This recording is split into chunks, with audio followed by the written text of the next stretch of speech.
La ville d'Ouvira pleure ses morts, une vingtaine de personnes retrouvées mortes, des maisons inondées, des familles sans abri, voilà ce qui reste. Après le passage d'une pluie diluvienne, dans cette ville située au sud de la ville de Bukavu, les communes de Kalundu, Mulongwe ou encore celle de Kavimvira restent les plus touchées par cette catastrophe car les eaux ont charrié tout sur leur passage. Sitôt informé, le gouverneur du Sud Kivu, Théo Ngwabidjekasi, a dépêché une délégation composée des membres de son gouvernement et des élus de ces territoires pour évaluer les dégâts. Théo Ngwabidjekasi a aussi présidé une réunion avec le représentant des agences humanitaires et il faut dire que les échanges entre les deux parties ont tourné autour de cette catastrophe dont l'autorité provinciale a livré le bilan provisoire. Les premières informations fournies par les autorités locales, la zone de santé d'Ouvira et les partenaires humanitaires font état d'un bilan provisoire de 24 morts.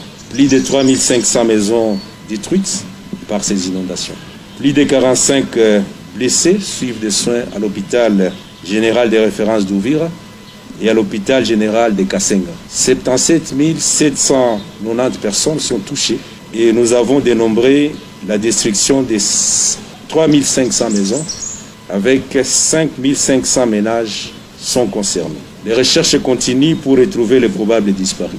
Cet événement malheureux vient s'ajouter à la désastreuse montée des eaux du lac Tanganyika qui affecte déjà presque tous les riverains. La route nationale numéro 5 est endommagée suite à la montée des eaux et des ponts sont coupés. Cette catastrophe intervient après celle de 2018 qui avait emporté les ponts Kawizi.